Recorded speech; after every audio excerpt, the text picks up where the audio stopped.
Today, we're diving into a topic that many think is reserved for the ultra wealthy, but it's not. We're talking about how any family can go through a simple LLC structure to a robust family office that preserves wealth and value across generations. I'm thrilled to be joined by Jack Fiveash, attorney and co-founder of the Co-Letter, whose article From Family LLC to Family Office, A Roadmap for Everyone, published in August, lays out practical steps and wisdom for this exact journey. So Jack, welcome to the show. Thanks, sir. Appreciate it. Yeah. So maybe just to kind of get started, tell us and share us a little bit about what sparked the concept or the idea of this article and why this journey matters for everyday families, not just, dynasties and the Rockefellers. Why is this something that you're so passionate about?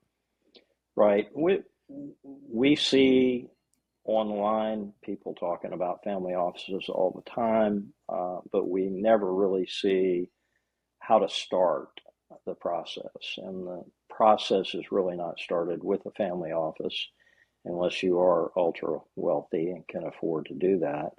The process is usually started very early on with a family business, a revocable trust that gets set up, or just a family LLC that gets set up just to start the family off and get the family engaged. So, my passion really is helping people get started with their family, engaging with their family, and building something that might not already be built. Now, sometimes we're working with family LLCs and family corporations that are established and been established for multi-generations, but a lot of times it's people just wanting to get started. Yeah, that makes sense. And so when you say family LLC, just for the audience purposes, what is kind of your concept when you're thinking about that? Is this a family business and that's a family LLC, or is this a separate business from, say, another business that they're operating, or if they're a high income W-2 earner? What does that look like? Yeah, great question, because a lot of the ones that I deal with right now are I say family LLC, but they're corporations. A lot of times they're S corporations. Sometimes they're good old C corporations that you and I have talked about before now have some tax advantages. But for instance, the one I worked on all morning this morning is just a good old C corporation. So really, we take what we have and start from there. So if we're starting with an older, multi-generational, or even single generational corporation, then we start with that. If not, typically the good place to start would be with a new LLC. So Makes sense. So, in your article, you kind of begin with this idea of a revocable living trust, or an RLT, being that launch pad for a family. Can you unpack why you believe every family should have one? What is a revocable living trust? What's the purpose of it? And how does that fit into this concept of a family office?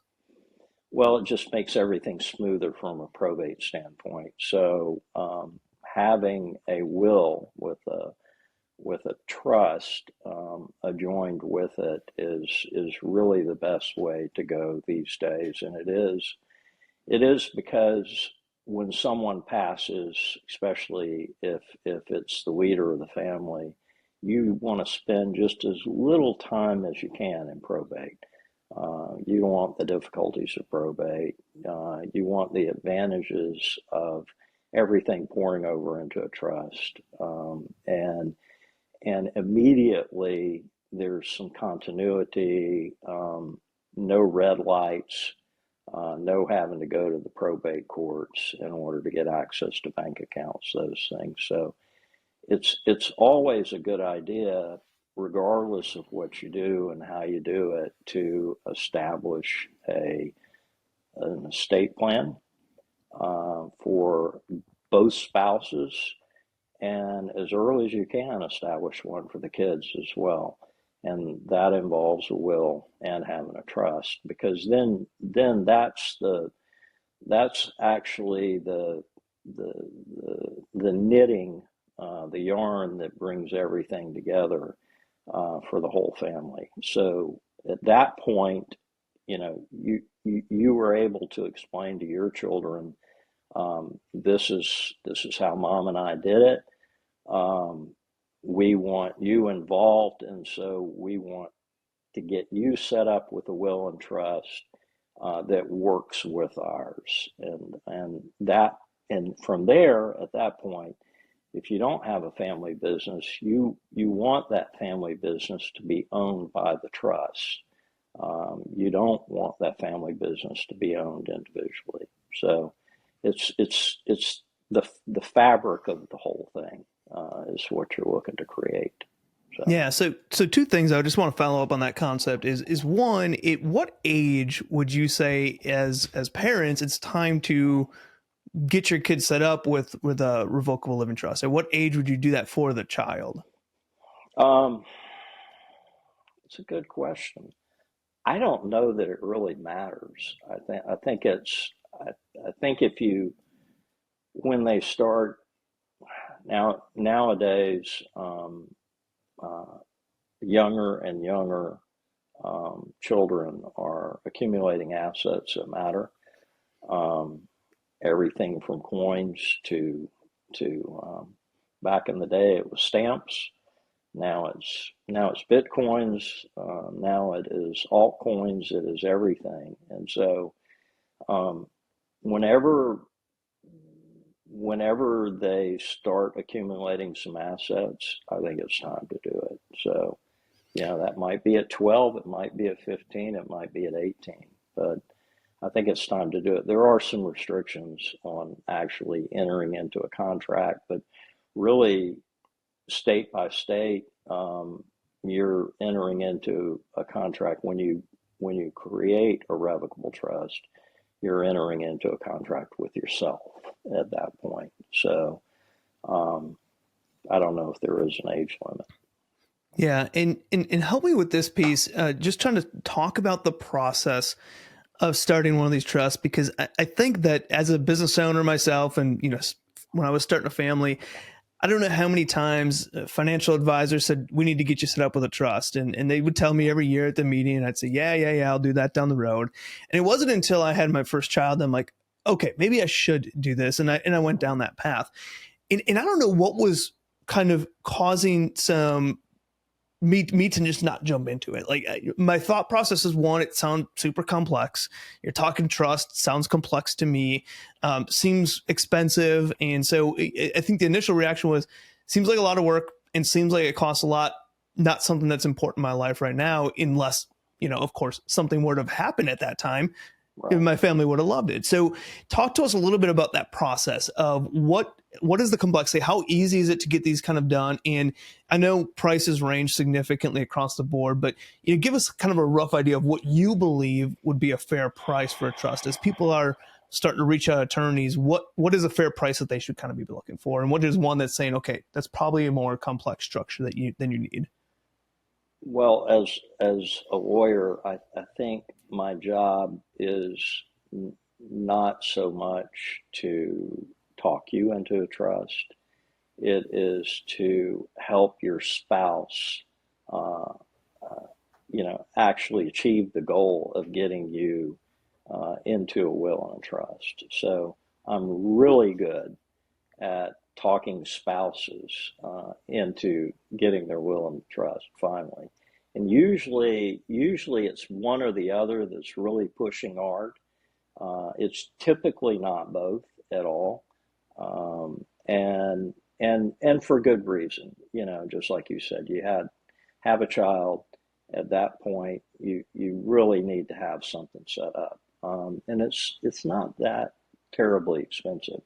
It it costs. I'd say that if it's simple, it's something that if you do both spouses at the same time, which is always important, um, maybe depending on the area of your country you're in, somewhere between $2,500 and $5,000, depending on how complicated it is. But it doesn't have to be complicated. It just has to be well done. So, but Yeah. 2,500 bottom line should get you and your spouse done in most instances with an attorney. with a proper closing and a proper signing, which is critically important. So the other thing that's critically important, that if you're asking for one, is to make sure that they do a general assignment of the bulk of your assets that don't require titling. And that's a simple document that can be done at that time. And it's also important, really important, to do it at that time. In fact, I'm dealing with a case right now where it was done a little later, and it's causing problems because there are beneficiaries raising questions about when it was done, when the general assignment was done, and what it applied to and what it didn't apply to. For instance, like interest in a business, was a general assignment broad enough to cover an interest in a business, or did you need to do a specific assignment? So that's a really critical document that a lot of people forget about. Oh, I just need a will, or oh, I just need a will and a trust. You need a will, trust, and general assignment. Then your healthcare stuff, or your durable power of attorney, is usually, most attorneys do that separately. Some do it at the same time, but in terms of you paying for that, they'll charge you extra for that. So, but the Yeah. general assignment is critically important.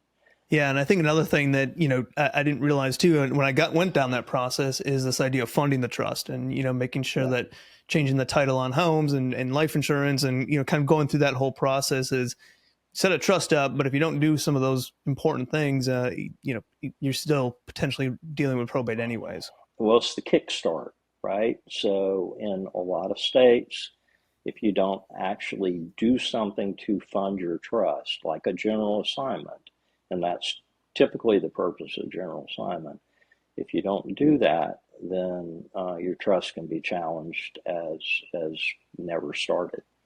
So it's an important thing to get done. So. Yeah. Okay. So back to this family office concept and idea, your one thing that you talk about is kind of central to your approach is including family early, being transparent, defined roles for the family members. So how do you balance, or how do you recommend balancing involving younger family members while still maintaining that structure, avoiding confusion, and kind of keeping things consistent for all members of the family when you're factoring in different ages as well? Right, and it starts again with whether you have that core asset of a family business already, or if you don't. Um, and so it's working with what you have to start with. So I like to see parents start their kids off as early as they can possibly start them off. As you know, you can pay your kids through a family LLC or through an S corp. It's very beneficial. So one of the things that's great to see is getting them involved that way. I mean, you've got to pay them an allowance anyway, right? So um, maybe not. Depends on your philosophy, but most people are doling out money to their kids. You might as well be able to dole it out and tax deduct it with some good solid assignments for the kids to get involved in the business. So I love to see that. That's an easy entry in, and from that you build. And one of the ways that you can build from that is you say, look, I'm going to pay you $12,000, $15,000 a year. That's going to be your allowance. You're going to do social media marketing for our business. But here's the kicker: I'm going to pay you that. You're going to owe very little, no taxes on it to no taxes on it. But if we do this, you're going to put aside half that every month or every pay period, and it's going to go into this account. And so it's things like that that people do that I love to see, that I love to help get set up, that get that saving mentality going, that investment mentality going, that governance mentality going, and starts building that interaction with the family and as a unit. Um, and so that's how I I like to point people that have the ability to pay their kids or their grandkids, as the case may be. So Yeah. One thing that I think is so important, and obviously from my end, on the podcast, our YouTube channel, book, all that stuff, we're always talking about tax savings, tax strategies. But so often, a tax strategy isn't just good for tax purposes, right? Like there's more to it than just saving on taxes. And so we talk about this idea of hiring your kids and how powerful that can be from not only just a tax savings perspective, and you mentioned the power behind that, but also this idea and concept of working for a living, getting money for work that's being done, learning the family business, getting involved into that into a deeper end. Another strategy I like to talk about that also oftentimes involves family members as well is setting up a board for your business. And I think this dives right in, same thing, very similar to this family office concept, is having a board of trusted people around you. There's a tax strategy behind that, because when you have board meetings, there's costs associated with that, and meals, and maybe travel, and maybe even rental of your own home and different things like that with a boardroom, or when you're having board meetings. But it's also involving your family, your friends, your colleagues, people that are trusted with you and want to help run and grow your business. And so I just think it's so powerful to not just think about something as, oh, this is a tax saving opportunity, but what power behind it doesn't have it there? Because so many people can either avoid a tax strategy just because they think it's a tax strategy and there's no other benefit to it, or they stop going, they do something just for that tax benefit and don't truly live out the additional benefits that can come with those opportunities. exactly. And so um, turning your annual family vacation into a business meeting, that people who do it all the time and legitimately do it. You need to document it. You need to put them on the board. Depending on how you structure your LLC, you might not have a board. It might just be a group of members, but have your business meeting. Um, um, I have had a lot of exposure to a very large family in the country that has family office. And they take it really to the next level. They have an annual meeting, um, and they invite speakers. They listen to Mm. kids, grandkids, great grandkids, do pitches on new startups. Um, they have a full family office, which is not obtainable at that level unless you're ultra wealthy, but the level to which they get kids involved and grandkids is just astounding, and they're literally making investments in those kids.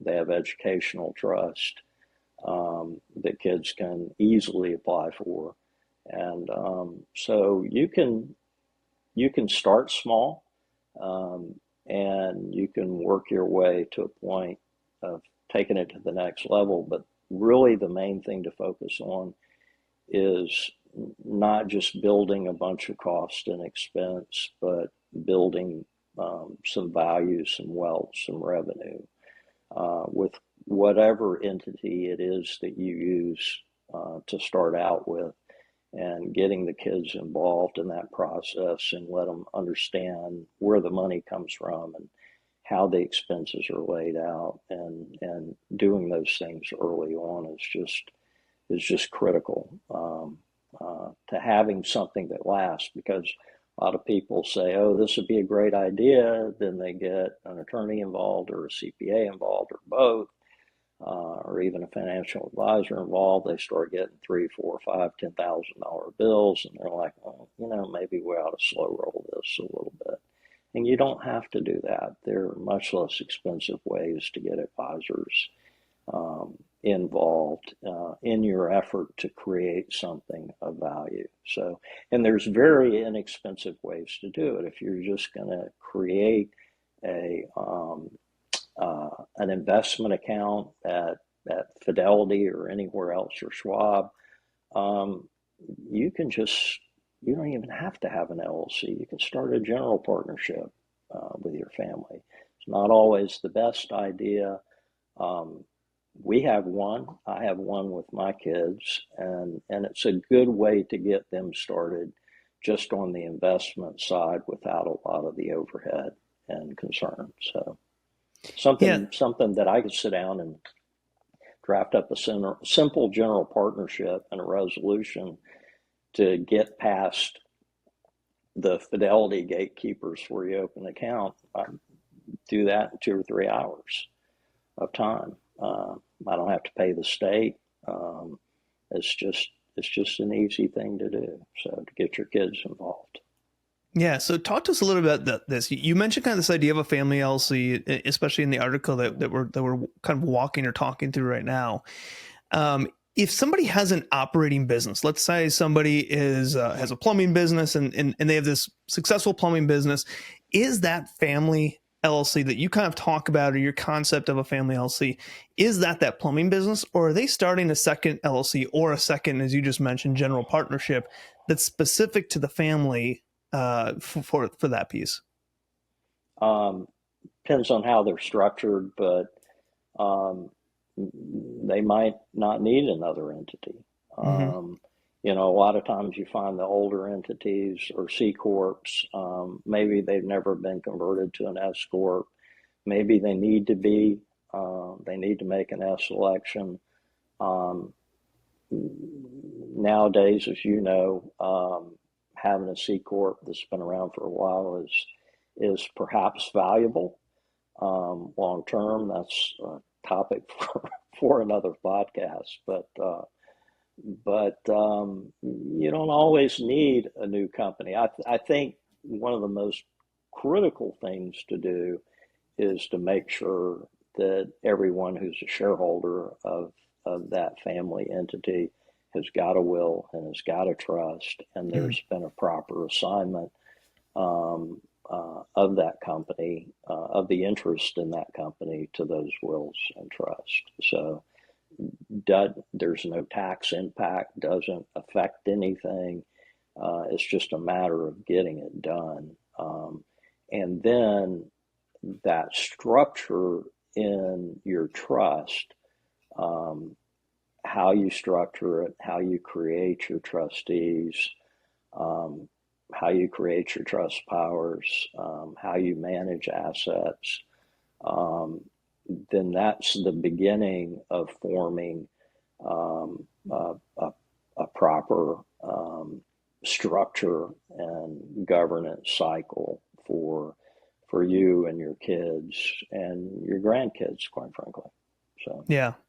Now, for someone that's really kind of just getting started, or maybe they've been having a successful business for a while, but they're just making a good income and not really building true wealth, or just kind of in those starting stages of building wealth, what are some of the recommendations that you taught to them as far as a foundation of somebody that's just getting started or just starting to kind of see the profits and see that wealth building train start to move? What do you recommend to them for some of the foundations? as the as a actual charitable foundation or just a foundation of building a good base to start from. Yeah, so just building that good base to Yeah, start from yeah, as a yeah, family. Yeah. yeah. It really kind of depends on what business you're in. If you lucked out and stroked it pretty early, and you're sitting on about 50 Bitcoin right now, your structure is a little different than if you're a CPA with a CPA practice, or a lawyer with a law practice, or an engineer with an engineering practice, or if you own a mercantile store, an old family business, whether it's a service business or whether it's a remnant carpet business. it's, again, it kind of goes back to exactly what you're starting with. If you've got let's say you and your spouse are both employed, you're both doing well, and you really want to start putting something away for either the children that you're planning on having, or or you're going to live life without children, and you want to go a foundation route, then you want to structure something as early as you can. And what I always recommend is getting some of your money that you're making while you're young and active, and start putting that money away. There are a number of ways to do that, um, but one of the ways to do it is simply set up a family LLC that can be later rolled into a trust. Um, any number of ways to start. You can do a spendthrift trust. You can do an educational trust for your children or your grandchildren. You can actually skip your children and set it up for your grandchildren to give it a year or two, to not to give it a year or two, to give it a decade or two to grow. Um, Tons of ways to create value for the family unit. So, Yeah, that makes complete sense. And Jack, just to kind of wrap things up, I found you and we've been talking for a while now, but I found you guys through your newsletter, the co-letter. Talk to our audience about what you're up to there. Kind of what started that project. What are you guys doing, and what kind of led to that point? well, I I think what led to it, more than anything, is just my general frustration with what I found online. Present company accepted. I mean, I think the stuff that you put out is great, um, but it's a frustration of I guess a combination of bad information for business owners and new business owners in particular, a lack of substance, and an overwhelming amount of clickbait, that at my advanced stage, I absolutely hate. If you want to help someone, help them. Everything doesn't have to revolve around uh, me listening to something for 8 minutes just to get clickbaited at the end or whatever. Um, and so we thought that there was there was an opportunity there, with my youngest son, who had gotten out of the military, is finishing his economics degree, um, and I just sensed that there was an opportunity there to give people substance, um, without clickbait. Hmm. and and I guess we were right, because we started middle of February of this year, and I think yesterday we passed 110,000 subscribers. Um, so it's gotten a little out of control. I told Braden, my son, who's a publisher, that I would write for him. We do Template Tuesday, then we do a shorter article on Thursdays, and then on Sundays it's a little more laid back. Plus, we do a Dear Co-letter where people write in and ask us questions, and I answer those. So, but it's been a fantastic experience. The other thing that it lets me do is take a lot of things that I've done for the last 40 years, and hand those out anonymously, um, and hope that it helps people. But also, it's an education for my son, who's a publisher, and for my other two sons. I have one that's still in the military, and then I have one that works at a major bank. And so this is getting a lot of stuff out of my head, and out there to benefit other people, but also to help my sons as well. So, Yeah. And it's been super helpful, just myself. I'll read every newsletter that comes out, and every time I read it, it's just kind of refreshing how how transparent you are in giving actual real data. And honestly, this was my path, in the same path I took in the tax savings world over 8 years ago. It was always this fluff of, hey, you could do this, but there was no direction on how to actually get there. And so that's what really stemmed to, how do I make complex subjects easy to understand, but also giving enough context that people can go and run with it. And it's exactly what you guys are doing from a legal side as well as just an overall business side. So love what you guys are doing there. If anyone's interested, definitely go sign up for their newsletter. You can go to thecoletter.beehive.com, and I'll have a link in the show notes that kind of gives details to that letter that you can sign up for as well. Again, it's the co-letter, the co letter.beehive, that's beehiv.com, and you can find it there. And so, it Jack, is free. It is yes, free. So yeah, we do the templates,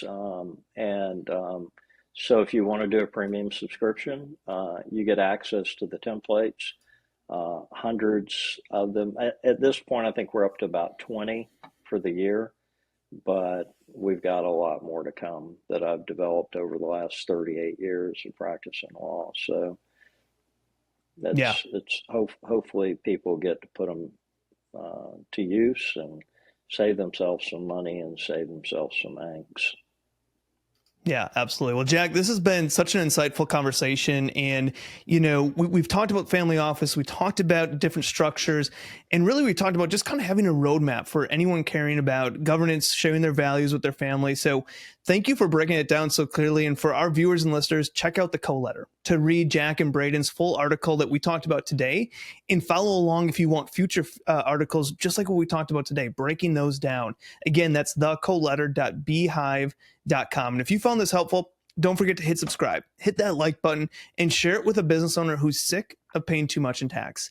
And if you want help from our team of tax professionals implementing so many strategies, visit taxelm.com or click the link in the description for a free discovery call. We are helping people like you legally lower your tax bill every single day. Jack, thanks for coming on. Thank you very much, Mike. Appreciate it.